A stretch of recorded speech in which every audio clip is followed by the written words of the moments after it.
The late afternoon sun filtered through the diner's dusty windows, casting long amber streaks across the checkered floor. Martha moved between tables with practiced grace, her steps slow but steady despite the arthritis that crawled through her joints like winter frost. She'd been on her feet since dawn, just like she had for the last 32 years. Her hair, once auburn, now rested in a soft silver bun. Yet she still greeted every customer with the same gentle warmth that had made the diner feel like home for decades. The bell above the door suddenly gave a violent jingle as a group of teenagers burst inside, their loud voices cracking the peaceful quiet.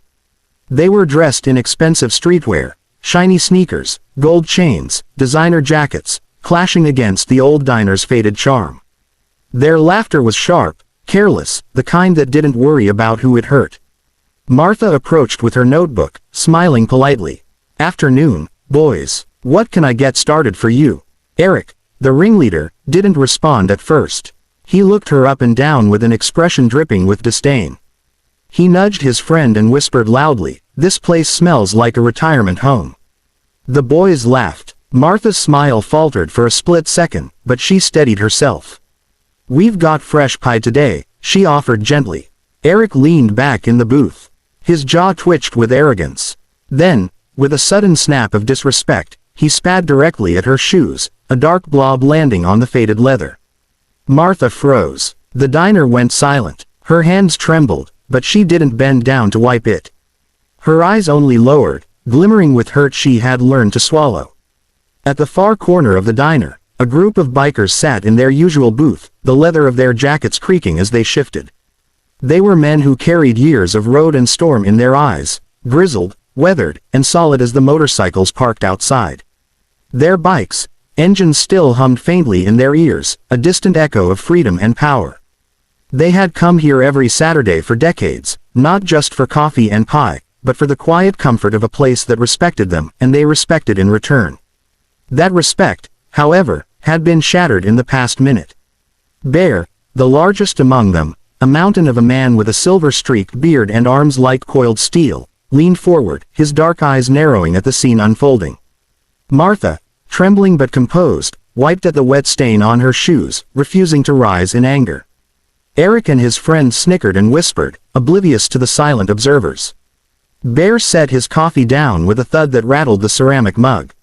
Another biker, slim, a wiry man with a sharp gaze, muttered under his breath, "Kids these days think money makes them untouchable."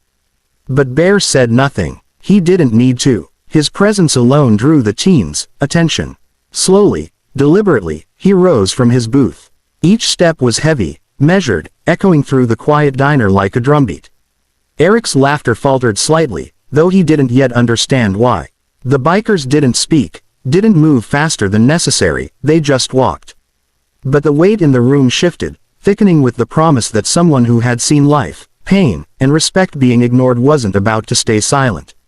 Bear stopped just short of the teens' booth, the shadows of the late afternoon stretching long across the floor. He was immense, a tower of muscle and experience, and the silence he carried was heavier than any shout. Eric, still clutching his phone, looked up, confusion flickering across his face. His bravado wavered for the first time. "You're gonna apologize," Bear said, his voice low, steady, and calm, yet somehow terrifying in its certainty. Eric scoffed, trying to mask his fear with a smirk. Who do you think you are?" he stammered. Bear leaned down, close enough that the rich boy could smell the faint hint of leather, motor oil, and the road that had been Bear's life for decades. "Someone who's had enough of punks thinking money makes 'em men," Bear said, his tone cold, deliberate. "Respect isn't bought, it's earned. And you've got none." One of Eric's friends shifted nervously, attempting to edge away, but another biker, tall and wiry, blocked the exit with a single, immovable arm. Eric's laughter died in his throat. The diner itself seemed to hold its breath, waiting for what would come next. Martha approached, hands trembling slightly. "Please, it's fine, just let it go," she whispered, but Bear shook his head. "No," he said firmly. "She doesn't deserve this. No one does. You learn respect today, or you'll remember why you should have." Eric's eyes darted around the diner. The other customers stared in wide-eyed silence, forks frozen midair. For the first time, Eric realized he wasn't just facing angry bikers, he was facing a wall of principle, and there was no way around it. Eric's bravado had vanished entirely, replaced by a creeping, unfamiliar fear. He swallowed hard, his hands trembling as he glanced at Martha, who stood quietly, her eyes filled with both pain and patience.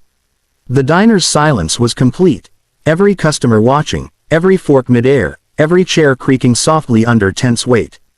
Bear didn't rush him, he merely stood there, a silent reminder that actions had consequences. "You made a mess," Bear said again, voice low but unwavering. "Now fix it." With a shaking hand, Eric slid out of the booth, his knees weak. The napkin he grabbed from the table felt absurdly small in his palm as he knelt before Martha's shoes, trying to blot away the stain he had carelessly inflicted. Each motion felt like punishment, every second a lesson he hadn't expected to learn in a diner on a Saturday afternoon. When he finished, Bear's dark eyes studied him for a long moment. "Now apologize, and mean it," he said. I'm sorry," Eric muttered, voice barely audible, his pride shattered but his lesson seared into memory. Martha's lips curved in a soft, forgiving smile. "Thank you," she said quietly, her voice carrying more strength than any shouting could. The bikers returned to their booth, the tension slowly ebbing from the diner like a tide. Eric's friends avoided his gaze, embarrassed, while he himself rose unsteadily and fled, leaving the diner forever changed, not just for him, but for everyone who had witnessed the rare, unflinching stand for respect. As the door closed behind him, Martha exhaled deeply, straightened her apron, and returned to her tables. The diner's warmth returned, the ordinary rhythm of life restored, but the lesson lingered, echoing far beyond the walls of that small, sunlit room.